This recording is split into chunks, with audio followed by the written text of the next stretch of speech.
السلام عليكم يا جماعة، عاملين ايه؟ وحشتوني من الفيديو اللي فات.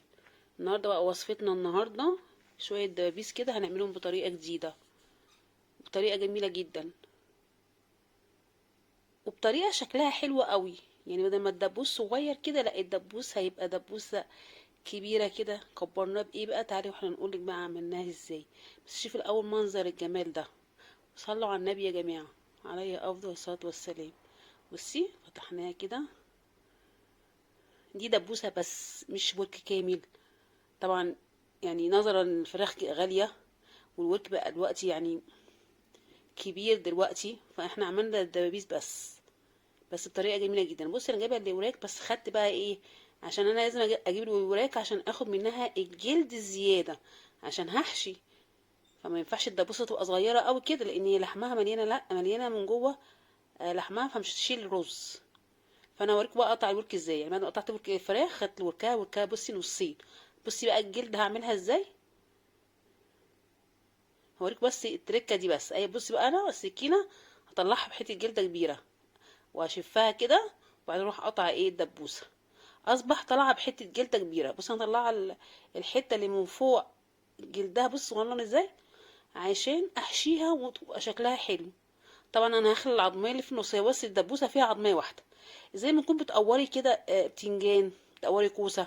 سهله قوي الخلي بتاعها، بحرف سكينه كده صغير. انا عندي سكينه خلي صغننه دي، حلوه قوي.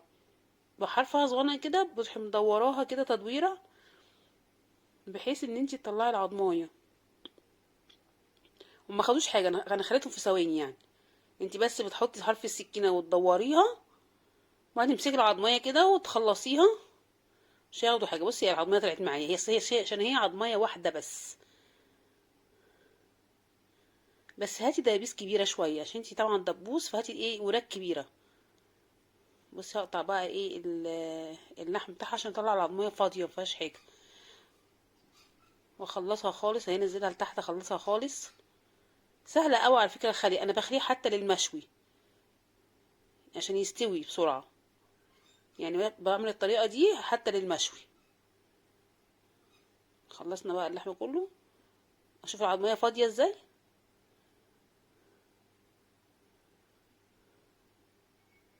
اخليه من الاول ووضبي شغلك الاول، وبعد كده ايه اشتغل. بصي بقى تروح قلبها، تروح طالعه بس بكل سهوله اهي. طلعت بكل سهوله، اللي هو الحمام الكداب. ادي العضميه اهي، وادي ايه الدبوسه. بصي تقلبيها بقى. بصي بقى عشان اقولك ان الجلد عشان تشيل معايا حشو، تديك المنظر الكبير دوت. شايفاها عامله ازاي؟ اقطع بقى كلهم كده. عملتهم كلهم، خليتهم كله. اجيب بقى بصلايه. انا بعمل الرز ازاي؟ لازم الرز يكون مطعم حلو عشان يبقى طعمه حلو. يعني ما ينفعش ان انا اسلق الرز واحط عليه شويه ملح واحشيه.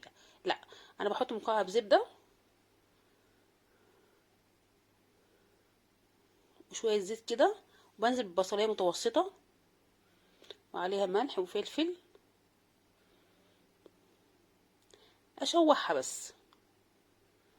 معلقه بقى فلفل اسمر. طبعا الفراخ هي روحها الفلفل الاسمر او اللحمه. واجيب عندي بقى كبدايه كده متقطعه قطعه صغيره، تديها ريحه حلوه وتديها طعم جميل مع البصلايه مع للرز، تبقى جميله جدا. وعندك بقى فلفل اخضر تحطيه، فلفل رومي، فلفل الوان. لان حشوه الرز دي تبقى حلوه قوي، بتخلي طعم. يعني انا عندي ياكلوها اكتر من الفراخ نفسها.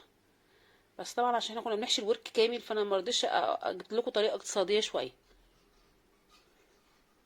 اقطع بقى الكبده صغننه والقرون صغيره. البصله احمرت اهي شويه، اتدبلت مش احمرت. دوسي لحد ايه يا جماعه، اعملي لايك للفيديو واشتراك للقناه. شكرا على تعليقاتكم الجميله اللي بتوصل لي منكم. بحط بقى القرصه في النص كده، عشان بس ايه ما تزفرش البصله. لما بتاخد لون، مش اروح مقلبها في البصله. ونفس القصه في الكبده برضو، عشان بس ما تزفرش البصل. برضو اي حاجه هتنزلي اي لحوم، ابعدي البصل كده وحطيها في النص. لما طبعا بحط لها فلفل، وحط لها شويه قرفه، فلفل اسمر كده وشويه قرفه. الرز شوفي انت بهرتيه وعملتيه ببصل بقى وكبده كده، فتحسي ان هو طعمه بقى جميل جدا. برضو استوت اهي، دخلتها ببعضيها كلها، يعني تغير لونها، لازم تمسك نفسها وتغير لونها. انزل بقى بايه، كوبايه رز، على حسب بقى انت تحشي قد ايه. عامه لو فاض رز انا بسويه جنبيها يعني. انزل بقى بكوبايه الرز بتاعتي واقلبها واسويه نص سوا. يعني كوبايه الرز دي بحط عليها كوبايه ميه بالظبط. اسويه نص سوا لان الدبابيس بتستوي بسرعه في الشوربه، مش هتاخد سوا الرز. بصي هي كوبايه ميه، اسويه شويه يعني، ده اخلي اللي هي التكه الاخيره دي. ما تحطيش الرز ني، وما تسووش على الاخر برضه عشان ما ينعجنش، مش هو مش هيعجن لانه محمر، عشان ميبقاش طعم. بصي اهو، شايف التكه الاخيره. هجيب بقى الدبابيس بتاعتي اللي انا خليتها. طريقه حلوه قوي وجميله قوي، تغيير شويه يعني، تغيير عن المقلي وعن المسلوق. وحاجه اقتصاديه. الاول كنا بنعملها بورك كامل، طبعا دلوقتي مش هنقدر نجيب عدد افرادنا او وراك كامله، فدي بتبقى شكلها حلو، ومنك انت حشتيها وشكلها حلو جدا طعمها جميل. بس بجيب الحشو واعملها زي القمع بالظبط، احطها كده في بين ايديا، احشي بقى بالطريقه اللي تعجبك. وادخل بقى لحد اللحم جوه، املى اللحم جوه كله.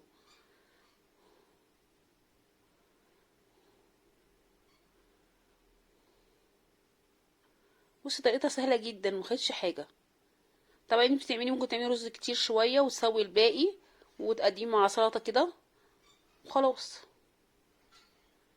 هو شكله بيبقى حلو قوي، بيعمل طبق حلو قوي على فكره. بصي مش رز كتير، الجلده اللي انا زودتها من الورك كبرت الدبوسه.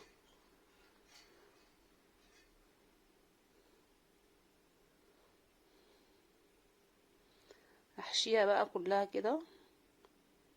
طريقتها سهله جدا. بصي شايفه الجلده قد ايه على ايدي؟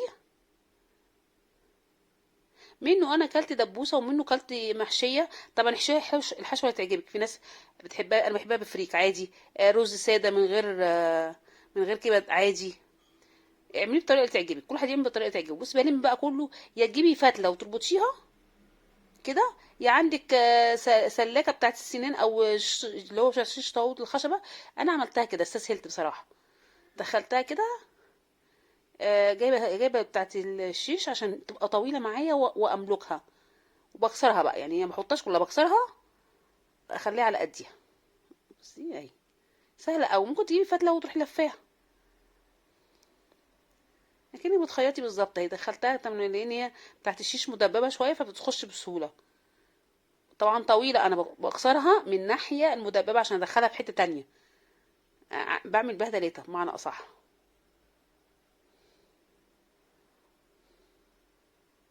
شكلها حلو. او بصي بقى خلصتها اهي، بدخلها لحد الاخر. بصي الطريقه دي اهي، دخلتها لحد الاخر واروح كسرها من الناحيه المدببه عشان ادخلها تاني في واحده تانية. يعني طريقه اقتصاديه بقى، مش نرمي حاجه احنا بقى، مش كل واحده نعمل بيها واحده. اهي بصي، والناحيه التانية متدببه تخش في واحده تانية عادي. بعمل بيها تلاته.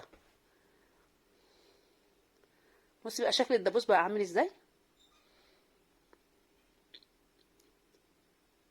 هحشيهم بقى كلهم اهو عشان هياخد وقت طويل، عشان مرضيش اطول لكم الفيديو. بس بصي الطريقه، بصي بحطها واحط الرز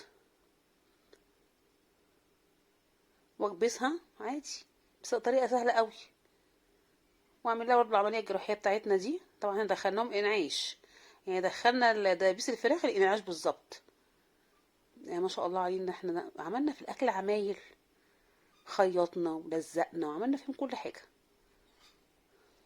وده عشان نغير ونعمل اصناف جديده شويه عن التقليديه. بصي بقى عشان دخلتها ازاي وكسرتها، وعامل بيها واحد تاني برضو. بس عشان الشيش الصغنن ده صغيره قوي، كسرتها اهي برضو. وعندي برضو هعمل بيها واحده تانية. خلصتهم بقى كلهم. هاجي بقى احط شويه ميه، اسلق بقى عادي في سلق فراخ. حطيت حته قرفه وبصل غموني كده، قشر بصل يعني مش بصله، يعني اخدت فرع كده من بصلايه. وحطيت برضو نص ليمونه عشان الزفاره. واحط فلفل اسمر وملح كده واسلقهم.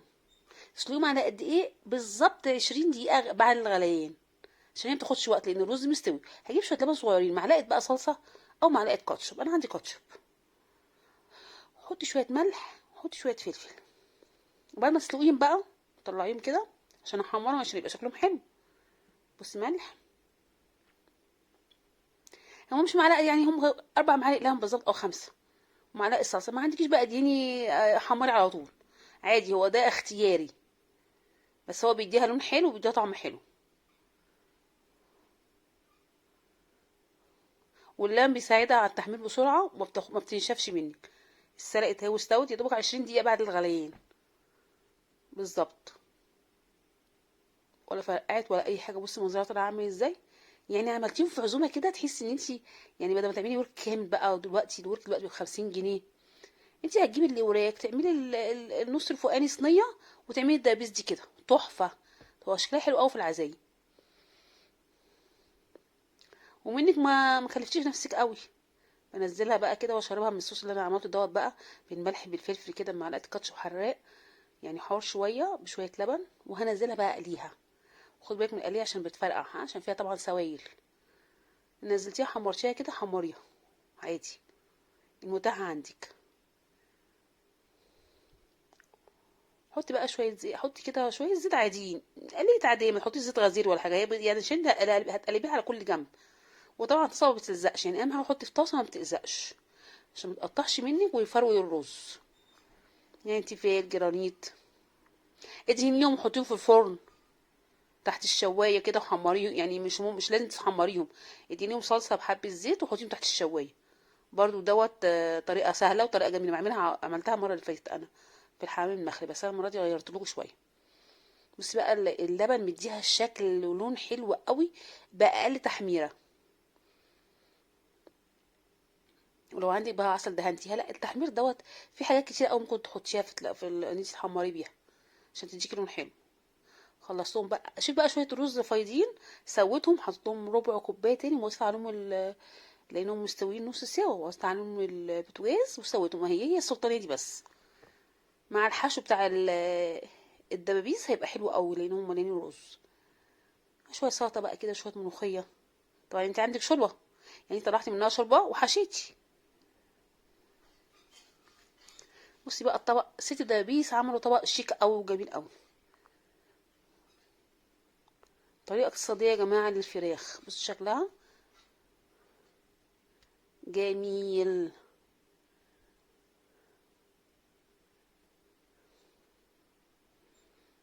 حاجه جديده. بصي بقى افتحيها من النص، الرز مفلفل، ما تسلقيش الرز وتحطيه ابدا. مامتي كانت عمرها ما تسلقه ابدا، كانت لازم تعمله بالطريقه دي. كان بيبقى مليان كمان فلفل اخضر بقى والوان كده بقى، كان ما شاء الله عليها، مامتي كانت شاطره قوي. الله يرحمها يا رب، والسلام عليكم ورحمه الله وبركاته.